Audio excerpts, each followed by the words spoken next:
Google is starting to disable third-party side-loaded apps. And this is the first step, very similar to what Fire TV did, to completely blocking side loading for certain applications. You guys know what I mean. I just watched a video from Fire TV Sticks. I think her name now is unbox.tech.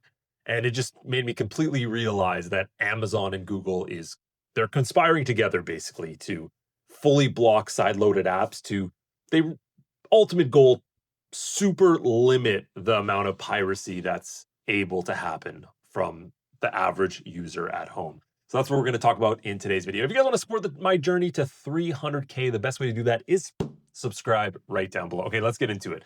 Check this out, guys, because this is pretty insane. First of all, a little catch up for those of you that maybe don't watch the channel as much.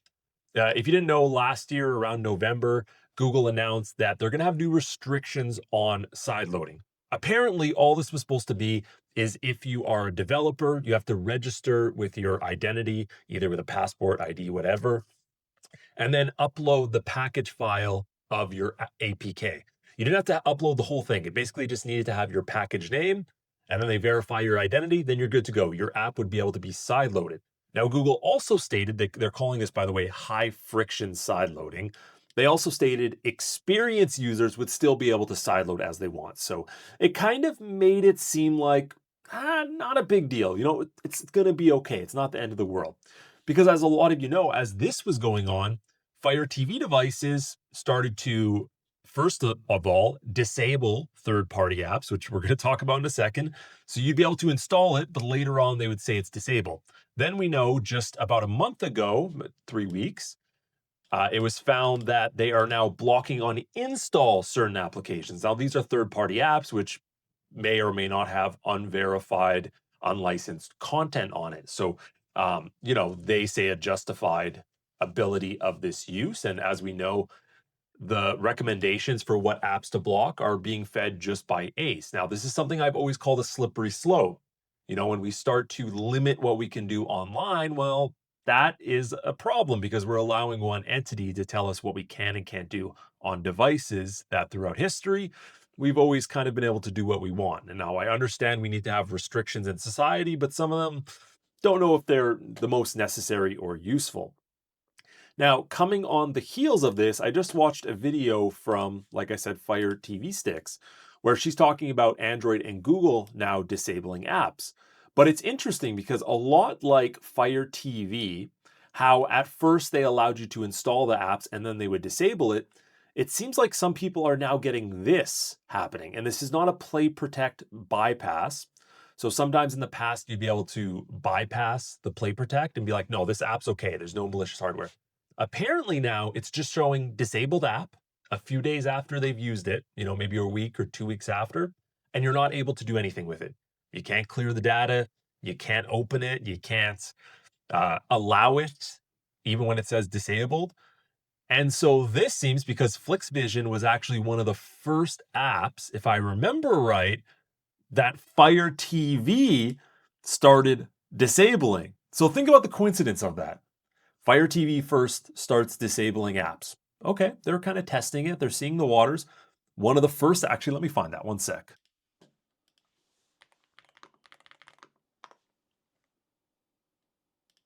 Found it. Okay, check this out. So this was back in June. The first app they disabled was FlixVision. This was the first known app, this and a few other ones. So now we have reports that FlixVision is being disabled on Google TV devices, Android-based devices. So again, think of the coincidence of that. Amazon tests it back in June. They test disabled apps. They see how people will react. They then have FlixVision on there. They disable it. And we know this is a list that was most likely given to them by ACE, which Amazon donates a ton of money to because, of course, Amazon is not just a shipping receiving company. They are also one of the biggest content holders, rights holders. They own a ton of content. So, of course, they want to protect that content as much as possible. Makes sense, right? I think anybody can understand that. But they've disabled FlixVision first, and now you have Google TV doing the same. So I don't need to point out the obvious here. that it seems like Google also got this list, and now Google's saying, hey, we said we're going to do this high friction side loading thing.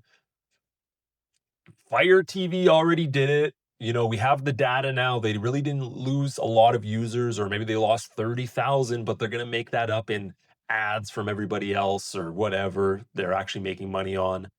So let's do the same thing. And that's from what I can see, the information that's right in front of me, what's happening here.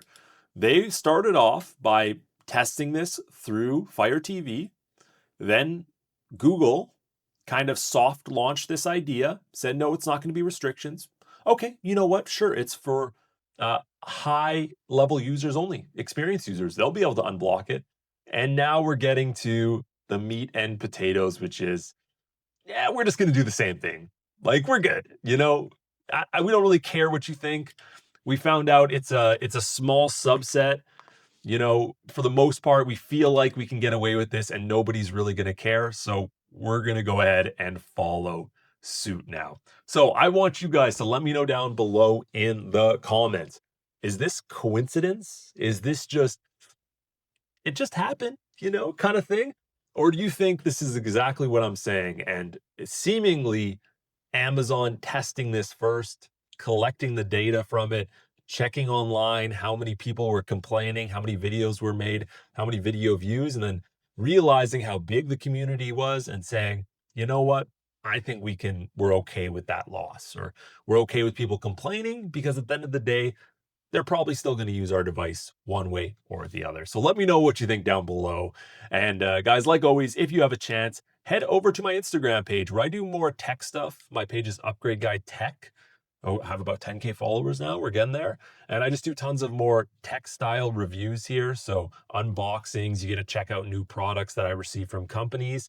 And so if you're looking for new projectors, you know, security cameras, other cool things, I try to do the most interesting reviews and products possible. So if you go down below in the description and check out that link, that of course helps me out a ton. And I appreciate that. So thank you guys for checking out today's video. Like I said, comment down below because I'm really interested on this topic and what you guys think, or if I am just, you know, tinfoil hatting it a little bit too much and maybe thinking a little bit too much into this. But in my opinion, I think I'm pretty right on this. And I think Fire TV Sticks also hit this on the head. She also went over, you know, some different Google free options here. I don't know what she put. I didn't watch the end of her video because it was really just that first part I wanted to see. But I don't know. Go check out her video too, guys. Give her some support. And like always, thank you for watching. See you guys later. Bye, guys.